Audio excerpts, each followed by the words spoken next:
Magazine, truly in and around Billings, with an issue for different areas around Billings. Coupons that fit where you live. Hometown Values Savings Magazine. If you check your mail from time to time, you'll see it. It's going to show up in your mailbox. Hometown Values Savings Magazine. Check out the new Heights edition. Also the newest Billings Laurel edition is out as well. Hometown Values with practical couponing in the magazine. Hometown Values. Hi, this is John Lagerquist, the voice of the Carroll College Fighting Saints for 25 years. I'm very excited about the new Montana Football Hall of Fame.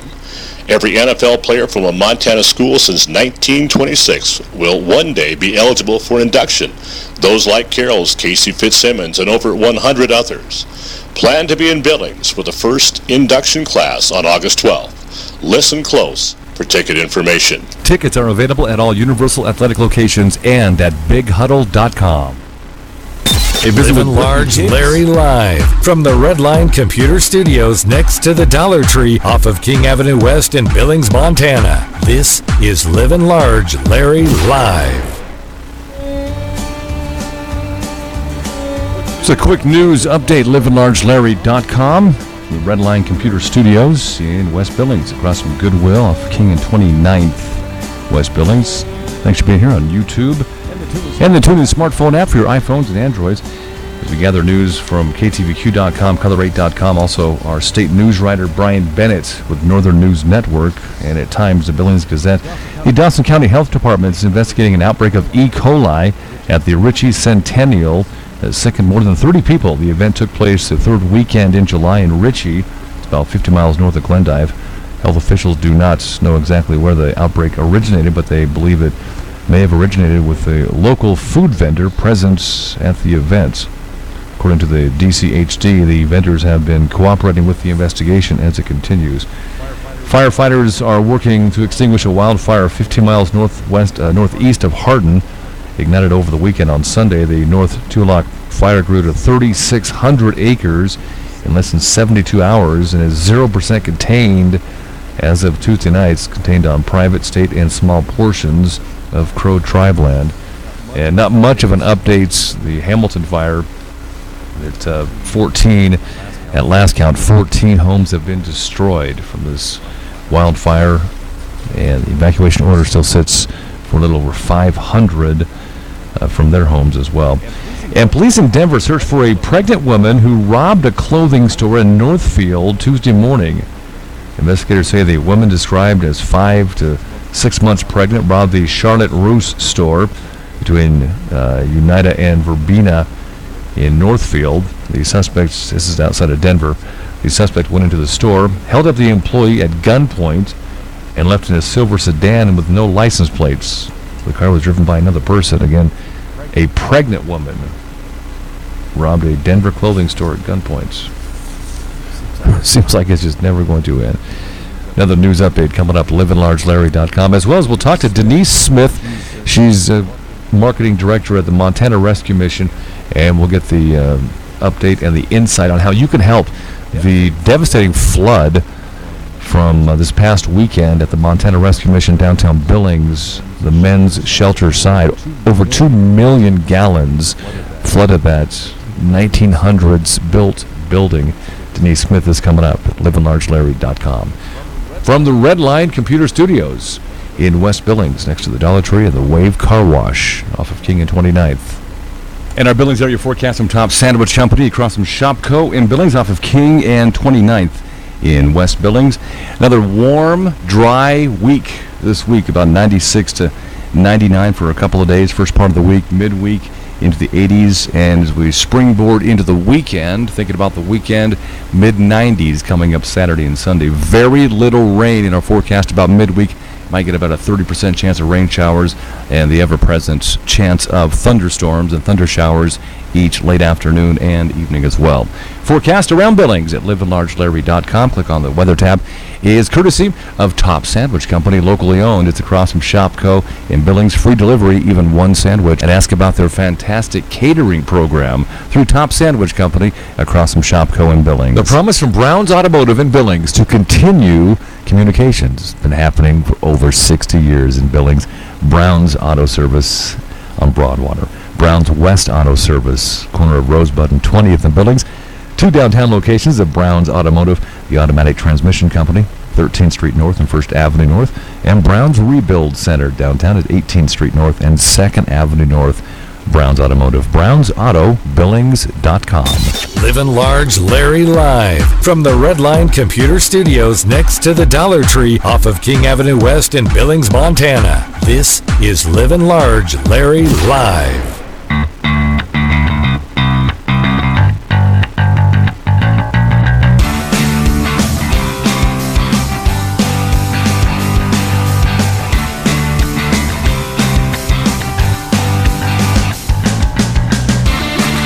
About 3,600 acres burn in Hardin now, 72 hours into the fire, as well as 500 evacuations in the fire in Hamilton. Livin' Large Larry here. A wildfire roaring through the Bitterroot National Forest in western Montana has destroyed at least 14 homes, and Ravalli County Sheriff Chris Hoffman said Monday night that his office is still trying to contact all the federal or all the affected homeowners, and evacuations remain in place because of the active fire. The fire that started on Sunday afternoon near Hamilton led county authorities to order residents of about 500 homes to leave the area, and it burned nearly 5.5 square miles by late on Monday night. That's increased since then. A lame deer man has admitted to charges related to a hit-and-run crash last year that killed a pedestrian in southeastern Montana. Report says that 53-year-old Joseph Curtis Morrison Jr. pleaded guilty Monday to a federal charge of involuntary manslaughter in connection with the August 2015 incident. Newly released figures from the state show visits to Montana state parks increased by 1 million during the first half of the year compared to the same time last year. Report says the Montana State Parks data shows there were nearly 1.3 million visits to state parks from January through June in 2016. Officials had recorded more than 100,000 visits to state parks this year by February, a number not typically seen until April. And Republican U.S. Representative Ryan Zinke and Democratic challenger Denise Juneau have agreed to 3 debates over the next 2 months. Both sent out news releases Monday announcing the debates. The first debate scheduled for August 29th at Fraser School on the Fort Peck Indian Reservation, followed by a September 1st debate at Montana State University here in Billings, and an October 5th debate at Great Falls College. Both campaigns said they'd like to set up a debate on the Crow Reservation, and Juneau says she'd like to add debates in Bozeman and Missoula. Libertarian candidate, by the way, Mike Fellows, has been invited to the debate. A number of organizations are asking the Montana Supreme Court to remove an initiative from the ballot that would earmark $200 million in taxes for medical research. The Montana Taxpayers Association and others say Initiative 181 is unconstitutional because it commits public money to a private group not under control of the state. The initiative would commit Montana residents providing $20 million in bonds each year for 10 years for medical research. The initiative is backed by Montanans for Research and Cures and the McLaughlin Research Institute for Biomedical Sciences. Montanans for Research and Cures Treasurer Randy Gray says the initiative is bipartisan and would benefit seniors, children, and veterans in Montana. The organization has until August 15th to file a response on that. A new compilation of vehicle ownership and operation data finds that Montana is the 5th most expensive state in the country in which to own a vehicle. According to data compiled by the online trade magazine Insurance.com, the average Montana driver can expect to spend 17% more than their vehicle is worth to own and operate it over a 5-year period. Senator John Tester is urging the Department of Education to reconsider its proposed rollout of certain educational reforms for schools across Montana. It proposes that schools which fail to test 95% of their students follow specific federal mandates. The 2016 Yellowstone River Roundup at Montana Fair and Billings will have the largest purse in the rodeo's history and more than 500 competitors. The fair at Metro Park is scheduled to have 532 cowboys and a total purse of over $110,000, making it one of the top 40 rodeos in the United States. Montana Fair begins Friday, August 12th. Sports. The Indians lead the AL Central down to 4 games over Detroit after rookie Max Kepler homered 3 times and had 6 RBIs in Minnesota's 12-5 romp at Cleveland. Kepler hit a pair of 2-run homers off loser Danny Salazar and added a 2-run shot off Cody Anderson. Joe Mauer was 4 for 6 with a 2-run homer, 4 ribbies, 4 runs scored, as the Twins ended the Indians' 3-game winning streak. And Chris Bosher won yesterday's Sprint Cup race at Pocono Raceway after it was stopped because of heavy fog with 22 laps to go. Bosher hadn't finished higher than 14th this season before he was declared the winner at Pocono following an 80-minute delay. Brad Kozlowski was second, followed by Regan Smith, Kevin Harvick, and Tony Stewart. State and regional news and sport. I'm Livin Large Larry. So much needed relief this weekend. Went in for another dose of chill, if you will, at N2 Cryotherapy, 805 24th Street West, suite number 4. My wife and I pretty much, for the most part, go together each time.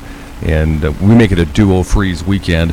Make sure you ask about the duo-free Tuesdays at N2 Cryotherapy for arthritis. If you're an athlete and you've got the aches and pains of working out and you've got a big track meet coming up or a baseball tryout, give N2 Cryotherapy a try. N2cryo.com. Log on. Very user-friendly website. Learn more about cryotherapy as an industry, and in particular N2 Cryotherapy in Billings at 805 24th Street West, suite number 4. Also Saturday hours till 2 p.m. 3rd-year anniversary celebration for Carrie's Massage business.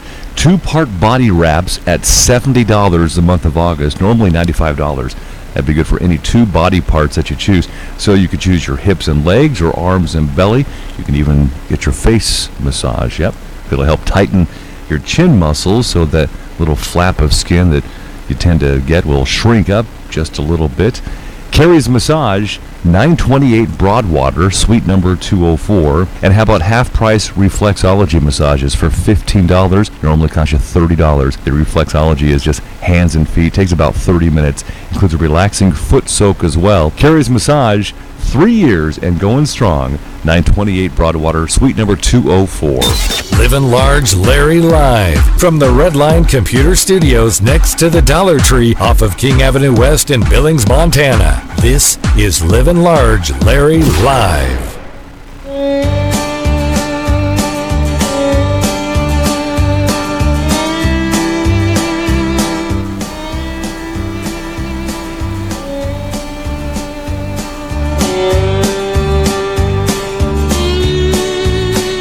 Keystone Mortgage has moved to a much larger location. Keystone Mortgage is our underwriter for our replay of the show, our podcast. Keystone Mortgage, purchase, refinance, investment properties, second home, anything dealing with mortgages. You aren't just a number, you're our number one priority. And that slogan fits. Keystone Mortgage Company, Keystone Mortgage, KeystoneHomeLoans.com. They are locally owned and operated. And you can search them out on Facebook. Just type in the keyword, the Keystone. Keystone Mortgage nominated for the 2016 Billings Gazette Readers Poll. Congratulations. Keystone Mortgage, new location across from the pub, downtown Billings, the pub station. And Keystone Mortgage, 2442 First Avenue North. And now Denise Smith from the Montana Rescue Mission on that story that flooded out the men's shelter over the weekend. Denise Smith with Montana Rescue Mission marketing and other things. Denise, what happened over the weekend, Montana Rescue Mission men's shelter? We had a water main outside of the building burst, and all of the water and the silt came into the basement of Granny's attic. Give us a timetable as to when that happened. Was it on Saturday night into Sunday or Friday into Saturday, or what time? Friday night into Saturday. So overnight, I assume it happened. I read a report this morning that there was like over 2 million gallons of water? Yeah, approximately 2.2 million gallons of water. Now what do we do? So we've got it all the water out of the building. Now we're trying to dry it out. We've had engineers and insurance adjusters and everybody going through the building to see where we currently stand on it. Well, at the Montana Rescue Mission campus, and in regards to the men's shelter, describe to the listeners where exactly that is on the entire campus there. So if you're on Minnesota between 29th and 28th, right. We own that whole series of buildings, and there's 5 buildings that are connected together, and then the men's shelter. The men's shelter was built in 1949. That other series of buildings, even though they're connected, were built in the late 1800s, early 1900s. So if you can imagine the engineering differences between that 50-year span. So the water came in the foundation of Granny's attic, which is a sandstone foundation, and filled that basement, went over to the next room, filled that basement, and it just kind of progressed down until when we caught it, it was just beginning to come up through the floor of the men's shelter. And sandstone construction, correct me if I'm wrong, but I mean that has got to disintegrate with that amount of water going through there. That's what's being evaluated currently. So how can we help as a community here and around Billings? So it looks like, we're going to be able to get the guys back into the men's shelter this evening, which is phenomenal. Because that does not have a sandstone foundation. But we're really needing help is we're trying to get all hands on deck tomorrow as early as 8 o'clock in the morning. So you're talking Wednesday morning? Wednesday morning, correct, to come in, and we need to salvage as much of the clothing, the voucher room clothing, that's the clothing that we give out to the public. Right. Or give out to our guests. We're going to get that all out to our stores. We're going to have a big blowout sale this Saturday. So we need as many people that are willing to come down and help us get that stuff out of Granny's attic and into trucks and get it out to the store tomorrow as possible. So 8 a.m. on Wednesday, and who do people contact if they want to help you out tomorrow? If they want to contact us tonight, they can call 259-3800, or they can come down first thing in the morning. Preferably that they would call so that we could schedule them, because we're going to need people out in the stores as well. So when all this went down over the weekend into the first part of the week that we're into now, who has really stepped up? I mean, Food Service of America, they donated the use of one of their refrigerator storages? Yep, they did bring a truck down so that we could have a place to store food for the guests. A1 Rentals donated the ability for us to get that water out of the building. Well, we've just had a phenomenal response from businesses around the community. We had Soups and Such bring food down. We've got Oktoberfest or whatever out on Grand. Right. That little place is bringing meals down for our guests tomorrow, lunch and dinner. We just had an overwhelming response of people in the community bringing sandwiches and full meals, ready-to-eat meals. And how's your staff handling all this? We're starting to wear a little thin, but we're doing okay. Well, talk about I read in the news earlier this week that wasn't the kitchen just recently remodeled, and isn't there some damage there as well? It was. We had just gotten it to the point we had to bring it up to code. Right. And we had just gotten the concrete dried out enough to be able to lay flooring down on top of it and restart our cooking in our own facility. We've been off-site since April. And so we've continued to cook and provide meals to the public, but now we're going to have to evaluate where we're at and how long it's going to take us to dry that out again. We're not sure. So with the water damage, any idea yet on exactly how it was caused? Was it just over time, wear over time? It was a pipe that the city said was replaced in 1991, but it's a pretty old-looking pipe, the one that burst. So there's still some question about that, probably. Yeah, we'll see. But when that pipe burst, it just blew it out into our basement. And not only just the water, but all of the backfill underneath the road and underneath the sidewalk also came into the building. So all that silt and gravel and sand is all inside the building now. All right, so as a community, let's stand up and help the Montana Rescue Mission out. And again, give us contact details one more time, Denise. So they can call to volunteer at 259-3800, and also come out and support our sale on Saturday from 8 a.m. to 6 p.m. at both stores. All right, very good. Denise Smith is marketing with the Montana Rescue Mission. Sorry this all happened, but it sounds like the community is stepping up, and will continue to do so for the next couple of weeks to get this thing back running. Yeah, it'll be a while. All right, Denise, thanks for your time. Appreciate it. Thank you very much, Larry.